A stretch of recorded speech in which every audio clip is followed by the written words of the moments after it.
नमस्कार, मैं रवीश कुमार। दो बातों को लेकर जवाब मांगा जाना चाहिए। सीज फायर का क्रेडिट किसे दिया जाए? राष्ट्रपति ट्रंप और प्रधानमंत्री मोदी के बीच क्या कुछ चल रहा है? राष्ट्रपति ट्रंप ने सबसे पहले 10 मई को ट्वीट कर क्रेडिट लिया, फिर 12 मई को व्हाइट हाउस में बयान दिया कि उन्होंने डील कराई, फिर 13 मई को सऊदी अरब में कहा उन्होंने दोनों देशों के बीच डील कराई, और फिर 14 मई को एक और बयान आ गया कि भारत और पाकिस्तान के बीच लड़ाई रुकवाने में उन्होंने शानदार काम किया है।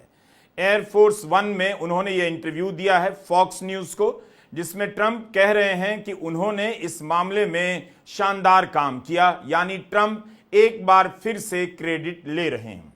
ऐसा प्रतीत होता है कि भारत पाकिस्तान के बीच लड़ाई तो रुक गई है, लेकिन अमेरिका और भारत के बीच क्रेडिट की जंग शुरू हो गई है। वो खत्म होने का नाम नहीं ले रही। इस जंग में क्रेडिट लेने के गोले केवल अमेरिका की तरफ से दागे जा रहे हैं और जवाब में भारत की तरफ से कोई गोली नहीं चलाई जा रही। गोला गोली या गोली गोला का मामला काफी उलझ सा गया है। प्रधानमंत्री मोदी कह रहे हैं पाकिस्तान को धूल चटा दी, राष्ट्रपति ट्रंप कह रहे हैं व्यापार रोकने की धमकी देकर डील करा दी। तिरंगा यात्रा पर निकले बीजेपी के समर्थक भी जानना चाहते हैं वास्तव में क्या हुआ। पाकिस्तान को धूल चटाई गई या अमेरिका ने दोनों देशों को धमकी देकर डील करा दी? अगर ट्रंप ने डील कराई है तो पीएम मोदी ने फोन कर उन्हें धन्यवाद क्यों नहीं किया? अगर प्रधानमंत्री मोदी ने डील कराई है तो राष्ट्रपति ट्रंप ने उन्हें फोन कर धन्यवाद क्यों नहीं कहा? दोनों क्रेडिट लिए जा रहे हैं, यह कैसे हो सकता है? भारत की जनता को बताया जा रहा है कि पाकिस्तान के डीजीएमओ की तरफ से फोन आया, उधर अमेरिका कह रहा है हमारे उपराष्ट्रपति, रक्षा सचिव ने दोनों देशों को फोन किया, बहुत मेहनत की, व्यापार की धमकी दी, तब जाकर लड़ाई रुक गई।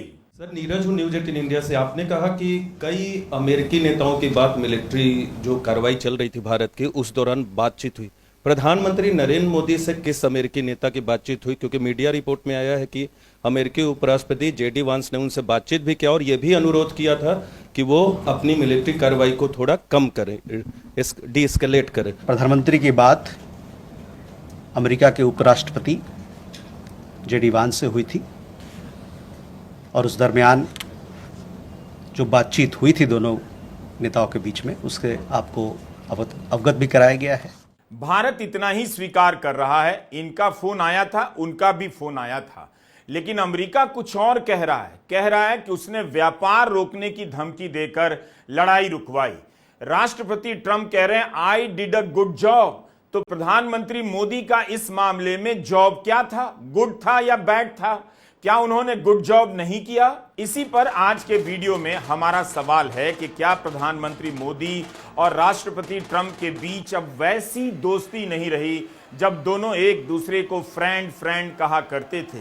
क्या दोनों के बीच कुछ ऐसा चल रहा है जिसका अंदाजा तो हो रहा है, लेकिन उसे कहने के लिए शब्द नहीं मिल रहे? कहने के लिए शब्द भी हैं, लेकिन कहने की हिम्मत किसी को नहीं हो रही। बॉडी लैंग्वेज देखकर विदेश नीति पर फर्रा लिखने वाले भी चुप हैं। उन्हें समझ नहीं आ रहा कि राष्ट्रपति ट्रंप ने भारत और पाकिस्तान के प्रधानमंत्रियों को करीब आने और डिनर पर ले जाने की बात कैसे कह दी। इस बात की बॉडी लैंग्वेज का विश्लेषण कहां है? क्या ट्रंप किसी तरह से प्रधानमंत्री मोदी पर तंज कर रहे हैं, ताने मार रहे हैं? अगर ट्रंप वाकई दोनों को डिनर पर बुला लेंगे तो क्या होगा? लोग बालकनी में थाली लेकर निकल आएंगे और कढ़ाई नीचे पटक देंगे। क्या भारत की जनता वास्तविक छोड़िए किसी काल्पनिक डिनर के लिए राजी हो जाएगी जहां एक मेज पर पाकिस्तान के प्रधानमंत्री शहबाज शरीफ और भारत के प्रधानमंत्री नरेंद्र मोदी भोजन कर रहे हो? हमारा सवाल है कि क्या ट्रंप अपने बयानों से प्रधानमंत्री मोदी को कुछ संदेश दे रहे हैं? दोस्ती में दरार की बात आपने सुनी होगी, या तो दरार पड़ गई है या फिर इस दोस्ती में लाइन खींची जा रही है। क्या ट्रंप दोस्ती में नई लाइन खींच रहे हैं? विदेश नीति को बॉडी लैंग्वेज की नीति समझने वाले विद्वान क्यों नहीं बता रहे हैं? सवाल है कि अमेरिका किस भरोसे यह बात कह रहा है, मजाक में ही सही, कि भारत और पाकिस्तान को करीब ला सकता है, इतना कि दोनों के प्रधानमंत्रियों को डिनर पर ले जा सके। डिनर कहां होगा, खान मार्केट में या लाहौर के मीना बाजार में? I think they're actually getting along. Maybe we can even get them together a little bit, Marco, where they go out and have a nice dinner together. Wouldn't that be nice? But we've come a long way, and it's could be, you know. चल क्या रहा है दोनों में? किसने cease fire रुकवाया, प्रधानमंत्री मोदी ने या ट्रंप ने? ट्रंप तो लगातार बोले जा रहे हैं उन्होंने सीज फायर रुकवाया, बल्कि वे सीज फायर का इस्तेमाल नहीं करते, डील का प्रयोग करते हैं। जब रुकवाने का श्रेय ट्रंप साहब लिए जा रहे हैं तो बीजेपी के नेता और कार्यकर्ता किस विजय के बाद, किसकी विजय के बाद तिरंगा यात्रा निकाल रहे हैं? सीज फायर क्या विजय है? तिरंगा यात्रा में छात्रों को क्यों बुलाया जा रहा है? स्कूल के बच्चों को क्या पता? इसमें तो हाउसिंग सोसाइटी के अंकिलों को बुलाया जाना चाहिए। सीज फायर के बाद से सुन्न हो गए हैं। तिरंगा यात्रा में आम नागरिकों की भागीदारी क्या आपको बढ़ चढ़कर दिखाई दे रही है? बीजेपी सेना के अलावा प्रधानमंत्री मोदी को भी क्रेडिट देने के लिए तिरंगा यात्रा निकाल रही होगी, लेकिन यहां सीज फायर का क्रेडिट तो ट्रंप एक बार नहीं बल्कि कई बार लिए ही जा रहे हैं। इस तरह के कार्यक्रमों के बाद भी यह सवाल धुंधला नहीं हो पा रहा है कि जब भारत इतना आगे बढ़ चुका था, पाकिस्तान कांप रहा था, तो बिना शर्त सीज फायर क्यों हुआ, किसके दबाव में हुआ? लोग जानना चाहते हैं कि क्या अमेरिका के दबाव में प्रधानमंत्री मोदी पीछे हट गए, झुक गए? ट्रंप क्यों बार बार कह रहे हैं कि भारत और पाकिस्तान के बीच उन्होंने डील कराई है? Just days ago, my administration successfully brokered a historic ceasefire to stop the escalating violence between India and Pakistan. And I used trade to a large extent to do it. I said, fellas, come on, let's make a deal. Let's do some trading. Let's not trade nuclear missiles. Let's trade the things that you make so beautifully. Bharat सार्वजनिक रूप से America के इस दावे का खंडन क्यों नहीं कर पा रहा है? क्या राष्ट्रपति ट्रंप परीक्षा ले रहे हैं, टेस्ट कर रहे हैं कि प्रधानमंत्री मोदी या विदेश मंत्री एस जयशंकर उनके बयान के विरोध में कुछ बोल दें? तभी वे बार बार इन बातों को दोहराए जा रहे हैं। इसका खंडन कम से कम भारत के विदेश मंत्री को करना चाहिए था, उन्हें यह रिस्क लेना चाहिए था। लेकिन विदेश मंत्रालय के प्रवक्ता से खंडन करवाया जा रहा है कि ट्रेड को लेकर, व्यापार को लेकर कोई बात नहीं हुई।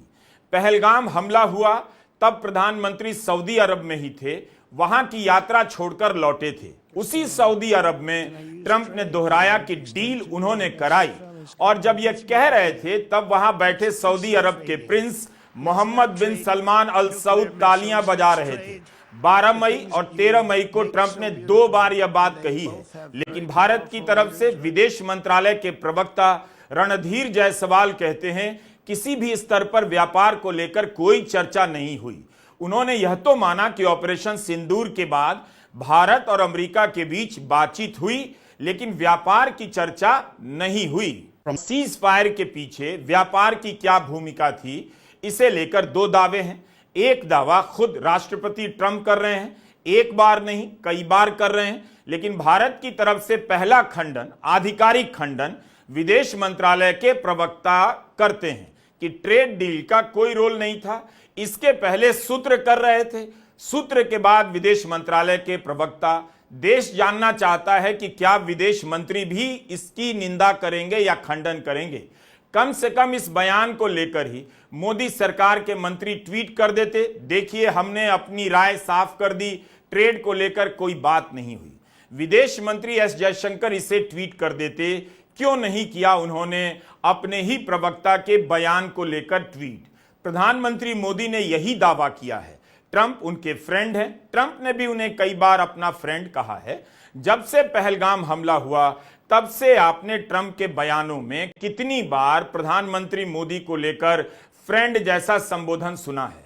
वे पाकिस्तान के प्रधानमंत्री शहबाज शरीफ को फ्रेंड नहीं कहते, लेकिन उनका नाम जिस तरह से लिए जा रहे हैं, बराबरी से लिए जा रहे हैं भारत के प्रधानमंत्री के साथ, क्या हमेशा से ऐसा था? यह सवाल इसलिए भी जरूरी है कि अमेरिका के लिए कब से भारत और पाकिस्तान बराबर हो गए। हाउडी मोदी में ट्रंप ने दोस्ती की कितनी कस्में खाई, लेकिन अगले ही दिन पाकिस्तान के तत्कालीन प्रधानमंत्री इमरान खान को भी दोस्त कह दिया। इस एक अपवाद को छोड़ दें तो इस बार ट्रंप के बयानों में पाकिस्तान को लेकर आतंकवाद का जिक्र नजर नहीं आता। इस बार राष्ट्रपति ट्रंप पाकिस्तान को आतंक का पनाह देने वाला देश नहीं कह रहे, जबकि पहले कह चुके हैं। इसलिए इसकी गहन छानबीन होनी चाहिए कि राष्ट्रपति ट्रंप और प्रधानमंत्री मोदी के बॉडी लैंग्वेज में विदेश नीति की जो कामयाबी देखी जा रही थी, दिखाई जा रही थी, क्या वो अब भी देखी जा सकती है। आपको यह थंबनेल याद होगा, जब नवंबर के महीने में अमेरिका में चुनाव प्रचार चल रहा था, उस समय राष्ट्रपति ट्रंप ने प्रधानमंत्री मोदी की तारीफ की, अच्छा दोस्त बताया, लेकिन साथ में भारत को लेकर तंज कर दिया, भारत को सबसे बड़ा टैरिफ अब्यूजर कह दिया। एक समारोह में कह दिया कि मोदी के साथ मेरे अच्छे रिश्ते हैं, मगर कुछ मामलों में भारत चीन से भी ज्यादा टैरिफ लगाता है, मुस्कुराते हुए टैरिफ लगाता है। जब शपथ ग्रहण समारोह के लिए चीन के शी जिनपिंग को निजी तौर पर न्योता दिया जा रहा था, तो उम्मीद की जा रही थी कि अपने दोस्त प्रधानमंत्री मोदी को भी बुलाएंगे। कितनी तरह की सच और झूठी कहानियां चली कि न्योते के लिए भारत की तरफ से लॉबी की जा रही है, हालांकि इसकी कभी पुष्टि नहीं की गई। ट्रंप के शपथ ग्रहण समारोह में विदेश मंत्री एस जयशंकर की उपस्थिति और उनकी बॉडी लैंग्वेज भी असहज करने वाली लगी।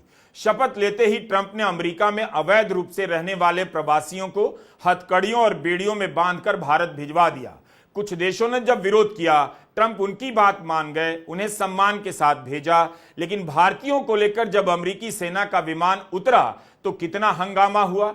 इन कड़ियों को मिलाकर आप देखेंगे तो राष्ट्रपति ट्रंप के बयानों से दोस्ती का भाव वैसा नजर नहीं आता, और एक दोस्त की तरह भारत भी हां में हां नहीं मिला पा रहा है, बल्कि चुप हो गया है। अमेरिका से बयान आता है, भारत की तरफ से चुप्पी साध ली जाती है। दोस्ती पर जोर इसलिए भी है कि मोदी समर्थक जानकारों ने उनके 11 साल के कार्यकाल में विदेश नीति की व्याख्या करते हुए दोस्ती और निजी संबंधों पर काफी जोर दिया। गले लगाने की नीति को सहजता के रूप में प्रदर्शित किया। तो अब इस वक्त व्यक्तिगत रिश्ते आपको कहां दिखाई दे रहे हैं, क्या दिख रहे हैं? राष्ट्रपति के रूप में शपथ के बाद जब प्रधानमंत्री मोदी अमेरिका गए, तब भी उन्होंने कहा था हाउडी मोदी के समय की गूंज भारत में अब भी है। क्या वाकई इस समय आपको हाउडी मोदी के समय ट्रंप और मोदी की दोस्ती की गूंज सुनाई दे रही है? नमस्कार, मैं रवीश कुमार।